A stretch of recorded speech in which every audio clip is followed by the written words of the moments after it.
तो hello students, पिछली class में हम लोगों ने वेक्टर फॉर्म पढ़ा था। और वेक्टर फॉर्म में आपको याद है, अगर वेक्टर का जो फोर्स का जिस तरफ डायरेक्शन होगा, तो अगर m1 पार्टिकल पे फोर्स लग रहा है तो उसको लिखा जाएगा F1, और जिस की तरफ वो फोर्स लगा रहा है, ठीक है, तो वो आएगा सेकेंड वाली पोजीशन में F ऑन बाई। और फिर पोजीशन जो आएगी, पोजीशन वेक्टर ठीक फोर्स के अपोजिट डायरेक्शन में होगा, इसलिए नेगेटिव फोर्स आ रहा था। यूनिवर्सल लॉ ऑफ ग्रेविटेशन के इस पॉइंट्स को समझने के बाद हम लोग इसमें एक इंपॉर्टेंट टर्म और समझते हैं जिसको बोलते हैं सुपरपोजिशन।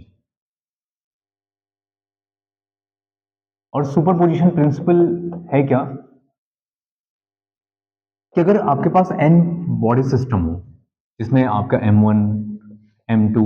या फिर इसको हम 2 मान लेते हैं और सेंटर में एक पार्टिकल रख लेते हैं m1, और इससे अलग अलग डिस्टेंसेस पे अलग अलग तरह के पार्टिकल्स हैं, और इनकी कुछ डिस्टेंस है जैसे ये m4 और यहां से फिर m5। तो क्या होगा बताइए, इनके बीच का डिस्टेंस क्या होगा, m1 से m2 तक का r12, ठीक है। पर पोजीशन आपका फिर यहाँ से मास 1 से लेकर 3 तक का 13, यहाँ से यहाँ तक का फोर्स क्या होगा, इसमें फोर्स होगा F12, इसमें होगा F13, और इसमें होगा F14, इसमें होगा F15। तो जो इंडिविजुअल यहाँ पे जो टोटल नेट फोर्स आएगा, तो इस सुपरपोजिशन के बेसिस पे हम लोग समझते हैं कि net force F net is equal to the sum of individual forces के एल्जेब्रिक सम के बराबर होगा। समझ गए, F12, F13 और ये सब, तो एल्जेब्रिक सम उसमें कर देंगे, और इस कंडीशन को बोलते हैं सुपरपोजिशन। क्या कहते हैं? सुपरपोजिशन प्रिंसिपल कहते हैं। अब सुपरपोजिशन प्रिंसिपल पे एक न्यूमेरिकल क्वेश्चन देखिए। एक इक्विलैटरल ट्रायंगल है और उस इक्विलैटरल ट्रायंगल के हर एक वर्टेक्स इक्विलैटरल है, तो इसके ऑल साइड आर इक्वल, और इनकी वर्टेक्स जहां हर एक वर्टेक्स पे सेम मास रखा हुआ है, m m m, और ये B पॉइंट है, ये C पॉइंट है।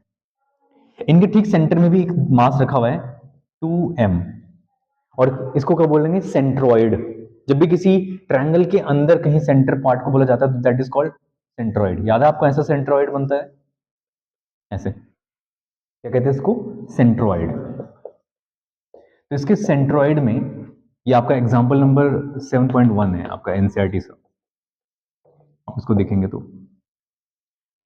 सेंट्रोइड है, और सेंट्रोइड पे कितना मास रखा हुआ है 2m, और ये 2m की जो पोजीशन है वो g मान लीजिए। और इसी के लिए आपके पास दो पार्ट है इस क्वेश्चन में। पहला, फाइंड द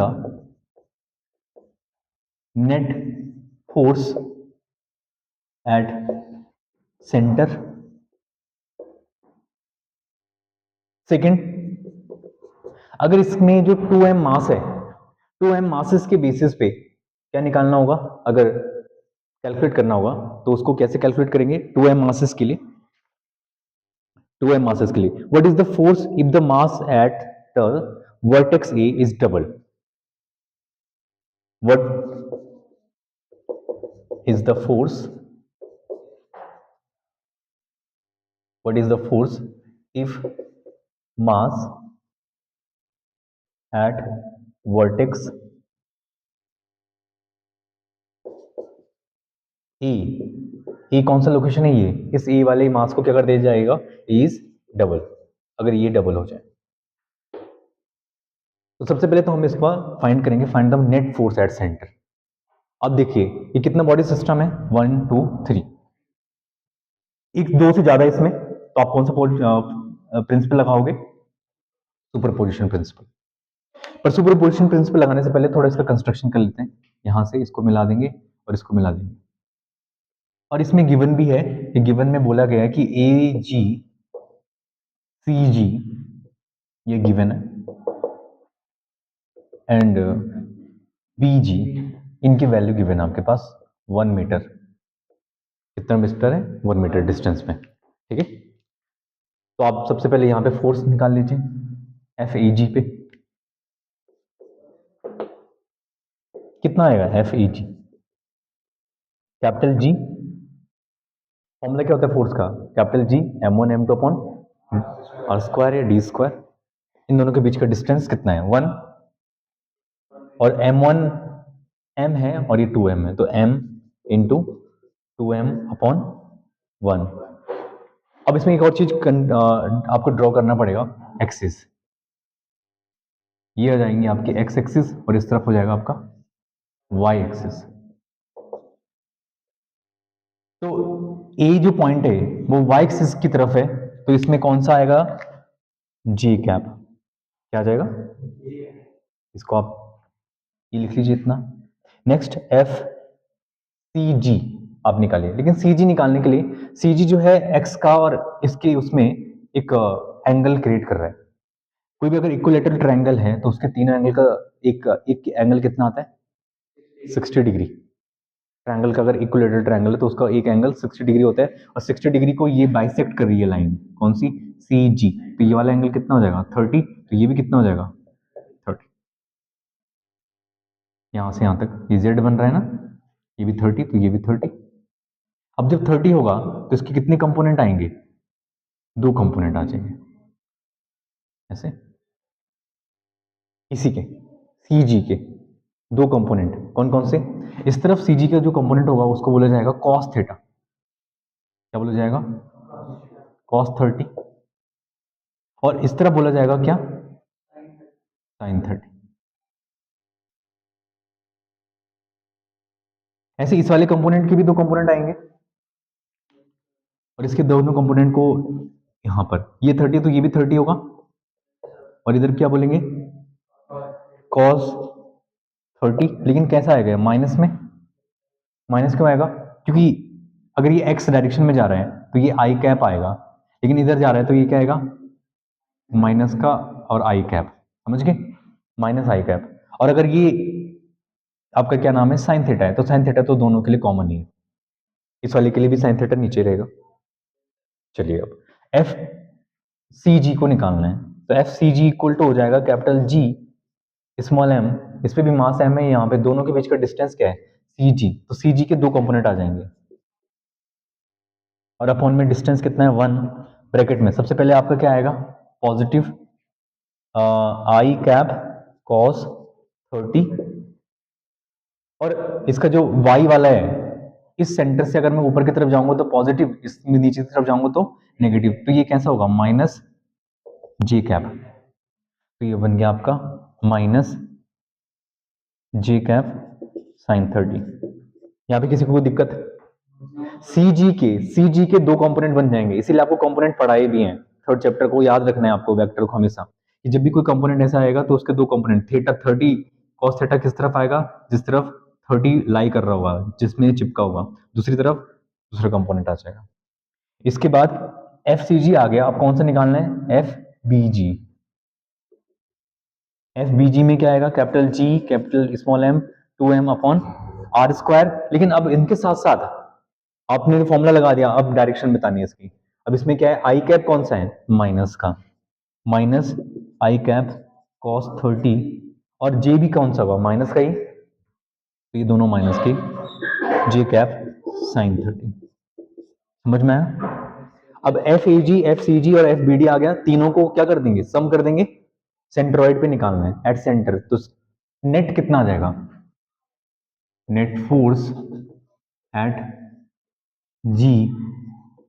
जी कौन सा पॉइंट है ये वाला पॉइंट सेंटर पॉइंट, तो यहां पे आ जाएगा net force F net. Superposition principle क्या बोलता है, ये सारे फोर्स क्या हो जाएंगे सम, तो इन सब तीनों को जोड़ दो, F A G plus F B जी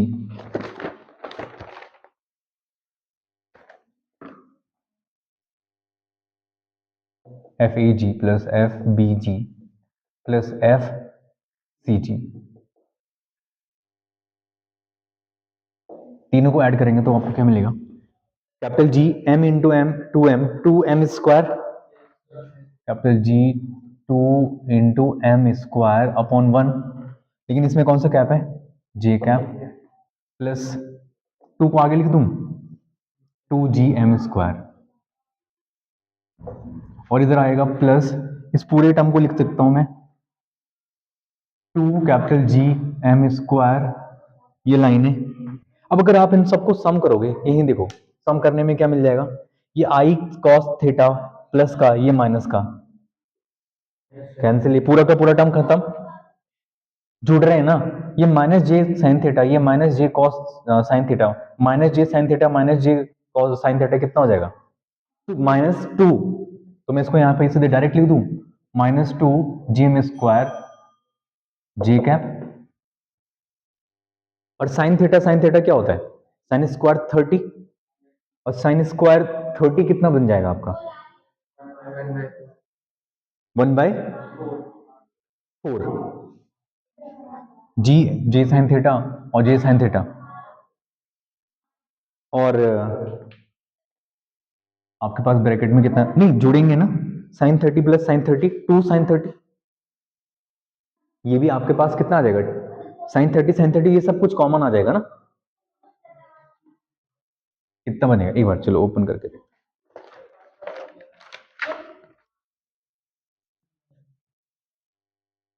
यहां से आ जाएगा आपके पास 2gm² जे कैप, और यहां पे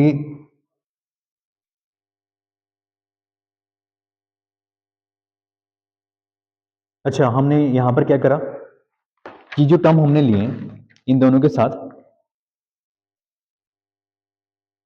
यहां पे आ जाएगा 2gm² और जे कैप,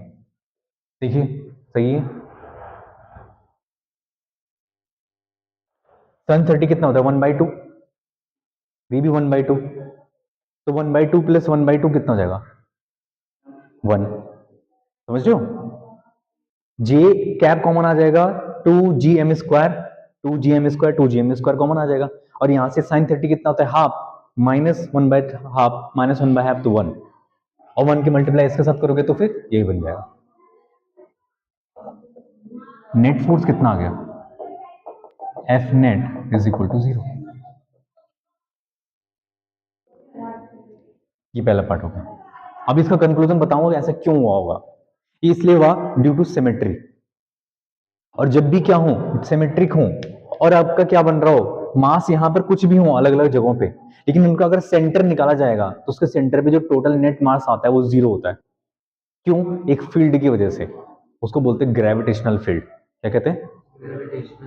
अगर कोई मास उधर है और एक मास उधर है और एक मास उधर है और इक्वल डिस्टेंस पे है तो उनका जो सेंटर पे जो नेट ग्रेविटेशनल फील्ड होगा वो कितना होगा 0, ये कंक्लूजन है, ये आपकी बुक पे भी लिखा हुआ है कि अगर कहीं पर सेंट्रॉइड बनता है तो उसके सेंटर पे कितना आता है 0 होता है इलेक्ट्रिक नेट फोर्स 0, तो नेट ग्रेविटेशनल फील्ड भी कितना होगा वहां पे 0, तो सेंटर पे कभी भी ग्रेविटेशनल फील्ड नहीं रहता है, अर्थ का अगर तुम देखो अर्थ के पूरे हर जगह पे रहता है ग्रेविटेशनल फील्ड, लेकिन सेंटर पे ग्रेविटेशनल फील्ड कितना होता है, अब समझ में आया क्यों, यही कारण है, तो हम कैसे कैलकुलेट करते हैं ग्रेविटेशनल फोर्स की बेसिस, तो सेंट्रॉइड पे कितना आता है, सेंट्रॉइड पे जो नेट फोर्स होगा वो हमेशा ऑलवेज क्या रहेगा, ऑलवेज 0 एट सेंट्रॉइड, जब भी किसी भी कितने भी सिस्टम आ जाए अगर 4 वाला होगा तब क्या होगा, और सारे के सारे मासेस सेम हो, और सारे के सारे मासेस सेम होने के साथ इक्वल डिस्टेंस पे हो, तो सिमेट्रिक की बेसिस पे अगर यहाँ पे सेंटर में कोई पॉइंट हो तो बताओ यहाँ पे नेट फोर्स कितना होगा, चाहे कोई भी मास हो वहां पे चाहे 1 ही क्यों ना हो, समझ गए, तो सिमेट्रिक वाले टर्म को ध्यान रखना ड्यू टू सिमेट्री, और ये चीज आपको 12th में भी याद रखना है, क्योंकि 12th में भी हम लोग इसी चीज को, जैसे मैंने यहाँ पे मासेस लिए हुए हैं वहां पर हम लेंगे चार्जेस इलेक्ट्रिक फील्ड में भी, इसलिए ग्रेविटेशनल फील्ड जिसका स्ट्रॉन्ग है वो इलेक्ट्रिक फील्ड मैग्नेटिक फील्ड वाले क्वेश्चंस को इजीली कर देता है, ठीक है, नेक्स्ट थर्ड सेकंड पार्ट, अब क्या हो गया है सब कुछ सेम आएंगे लेकिन जब एफ ए जी आएगा वो थोड़ा सा अलग आएगा, कितना आएगा सेकंड पार्ट में, वो 2 टाइम्स हो चुका है इसका मास, तो डायग्राम दोबारा नहीं बना रहा हूं, हम क्या लिख रहे हैं ए पे जो मास है वो कितना हो जाए, ए पे जो मास है वो ट्वाइस एम हो जाए, डबल हो जाए, तो बताओ कहां पे चेंज आएगा, यहां पे ए जी में होगा capital G 2m into 2m, तो यहां पे हो जाएगा F A G is equal to 4 capital G M square और जे कैप, और इन दोनों में कोई चेंजेस नहीं आएंगे, मतलब आपका एफ सी जी भी और एफ बी डी भी आपका क्या रहेगा सेम रहेगा, आर सेम, ठीक है, ये सेम रहेंगे दोनों के दोनों। और जब सेम रहेंगे तो इन दोनों को सॉल्व कर कितना आ रहा था, -2gm² जे कैप, और इसे अकेला 4gm² जे कैप, तो नेट फोर्स कितना हो जाएगा इस कंडीशन में, 4Gm² जे कैप -2Gm² जे कैप, तो ये बन जाएगा आपका F net is equal to 2Gm² J cap की डायरेक्शन में है। नेट फोर्स इसके डायरेक्शन में हुआ, समझ गए। तो कोई भी अगर मासेस को चेंज कर देंगे तब नहीं आएगा, तब सेंट्रोइड और तब सिमेट्री नहीं आएगी। देन क्या क्लियर हो इतना, इसको नोट कर लीजिए। Next, acceleration due to gravity.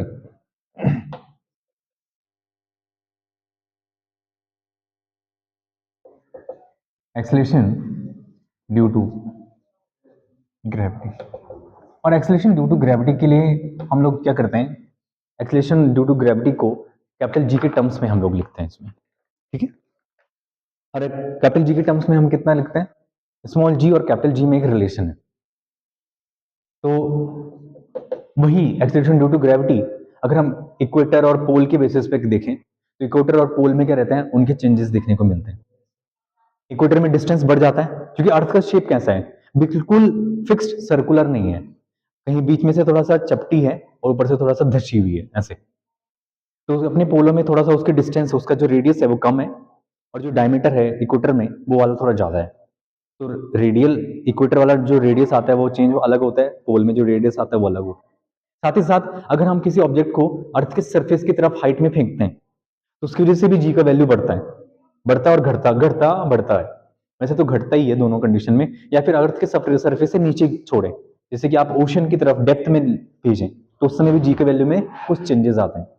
और एक कंडीशन और भी आती है जिसको बोलते हैं इसके वेलोसिटी की कंडीशन, वो भी स्मॉल जी पे ही डिपेंड करता है। स्मॉल जी पे कैसे, क्योंकि अगर मैं किसी ऑब्जेक्ट को यहां से ऊपर की तरफ छोड़ रहा हूं और इतना तेज स्पीड से फेंकूं कि बाद में वो कभी वापस ना आए, तो उसका मतलब वहां पे स्मॉल जी क्या हो जाएगा, 0। अब समझे, तो नहीं समझे तो अब देखो, अब समझोगे। सबसे पहले अगर हम अर्थ के बारे में बात करते हैं तो अर्थ के लिए किसी ऑब्जेक्ट का कोई भी ऑब्जेक्ट है उसको, वो बहुत ही ऐसा मास है उसके पास, अर्थ का मास, और अर्थ का मास को हम क्या लिखते हैं, कैपिटल एम। और कोई भी ऑब्जेक्ट है और वो कहीं पे लाई करती है अर्थ के अंदर या कहीं पर भी, तो मान लो वो अर्थ के ये पूरा का पूरा सरफेस और कहीं पर एक पॉइंट है स्मॉल एम, यहाँ पे वो लाई करती है, तो इसकी कंसंट्रेशन हम क्या लिख सकते हैं, ऐसे मान सकते हैं, इसके कंसंट्रेशन को हम लिख सकते हैं एम आर। कितना कंसंट्रेशन मान सकते हैं इसका, एम आर कंसंट्रेशन मान सकते हैं, ठीक है। और रेडियस ऑफ अर्थ को क्या लिख सकते हैं, रेडियस ऑफ अर्थ ये है आर ई, और यहां से लेकर इस छोटे वाले रीजन तक का, जहां तक वो स्मॉल एम पार्टिकल है, तो वहां तक का जो टोटल मास होगा वो होगा कंसंट्रेटेड मास, और यहां तक का रेडियस है स्मॉल आर। इतना हम उसको मानते हैं इस कंडीशन के लिए, एक्सेलरेशन ड्यू टू ग्रेविटी के लिए। क्योंकि ग्रेविटी क्या होता है, ग्रेविटी मतलब कि एक तरह से बॉडी का या अर्थ का अपना एक अट्रैक्टिव फोर्स किसी भी मास पे अगर लग रहा है,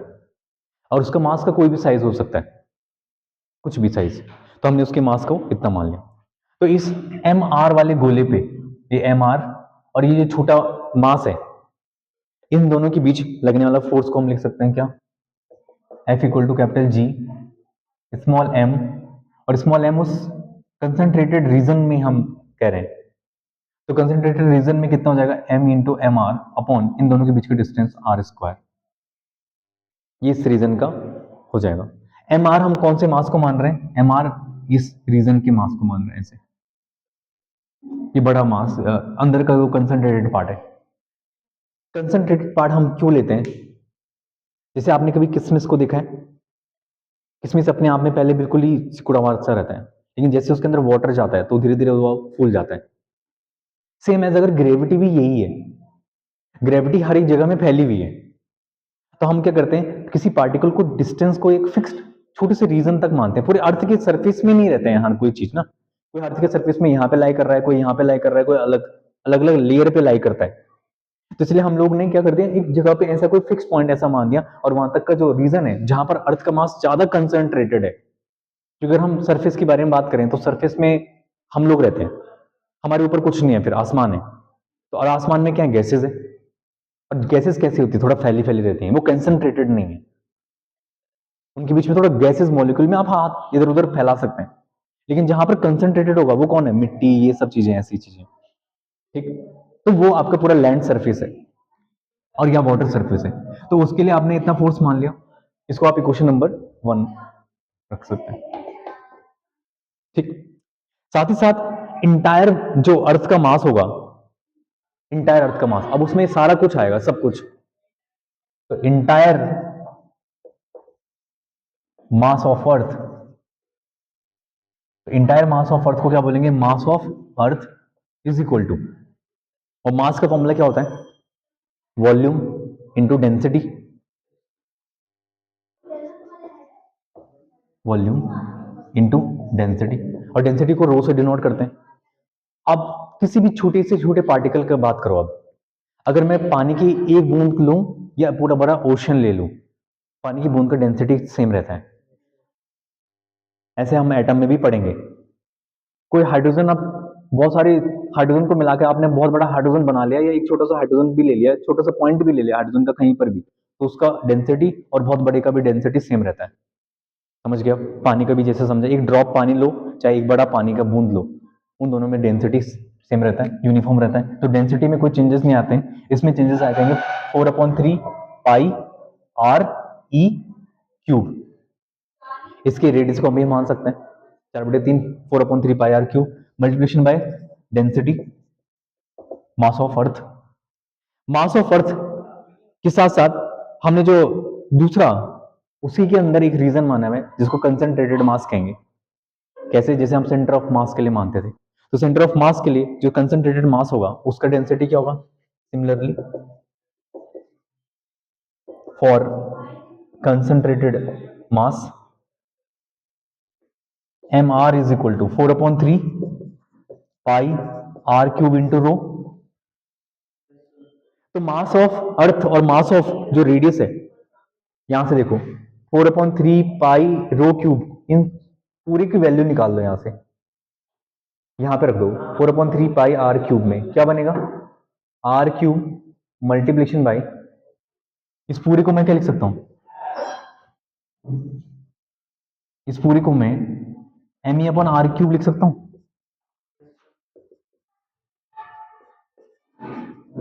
और इंटू आर क्यूब।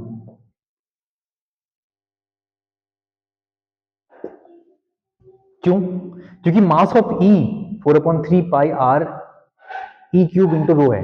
तो रो को अपॉन में आपने भेज दिया, सॉरी इसको आर ई क्यूब को, तो 4/3 पाई रो क्यूब, ये तो सारी कांस्टेंट वैल्यू है ना, और डेंसिटी भी कांस्टेंट ही रहेगा, तो ये हट जाएगा और यहाँ पे आपका एक एम आर आ जाएगा, और एम आर आने के बाद आप इस वैल्यू को यहाँ पुट कर दीजिए क्वेश्चन नंबर फर्स्ट में, फ्रॉम इक्वेशन नंबर फर्स्ट। तो फोर्स कितना मिलेगा, फोर्स अब आपको मिल गया अर्थ के लिए total F is equal to capital G M, और एम आर को क्या लिख सकते हैं, M E upon R E cube into R cube upon R square से ये खत्म, capital G small M M E into R upon R E cube. समझ में आ रहा है, ये कौन सा फोर्स निकल गया आपका, अब पूरा फोर्स जो है अर्थ के मास के लिए निकल गया, और इसमें फिर हम कंडीशन लगा लेते हैं कि अगर अब ये जो मास है कंसंट्रेटेड मास, ये चेंज होता रहता है, अर्थ अपने आप ने आपको भी चेंज करती है, कैसे, कभी डिस्ट्रॉय हो रही है, कभी बन रही है, कभी कुछ चीज और है, इसीलिए हमने क्या लिया, फिक्स्ड रेडियस नहीं लिया, पहले कंसंट्रेटेड पार्ट लिया जितना बिल्कुल मिनिमम करा जा सकता है, और फिर उसके बाद जब ये फोर्स मिल गया हमें कंसंट्रेटेड के बाद, तो उसमें हम क्या करेंगे, स्मॉल आर को कंडीशनल को लगाते हैं कि if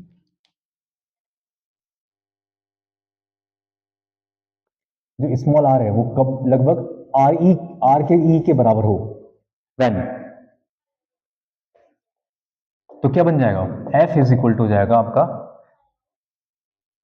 capital G small M M E upon R E cube into R E से कहा कैंसिल, तो स्क्वायर बचेगा, तो एफ अपॉन एम क्या होता है? फोर्स अपॉन मास उस ऑब्जेक्ट का is equal to capital G M E upon R E square, और force upon mass is called acceleration small जी।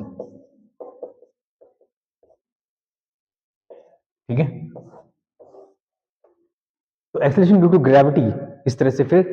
आपके पास ड्राइव होती है। This is the relation between small G and capital G. किस किस में बीच में रिलेशन आ जाता है? स्मॉल जी और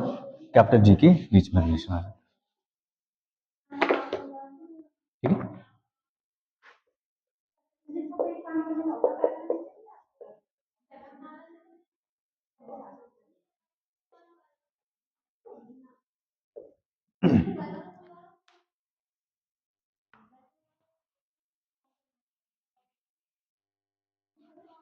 डन। इतना बात समझ में आ गई, तो नेक्स्ट फिर हम लोग इसको स्टडी करते हैं स्मॉल जी के कुछ और वेरिएशंस डेप्थ के साथ, height above the earth surface, और साथ साथ अगर अर्थ रोटेट करती है तो उसके वेरिएशन के, उसके रोटेशन के बेसिस पे भी हम लोग स्मॉल जी को कैलकुलेट करेंगे। ठीक है, इन नेक्स्ट क्लास।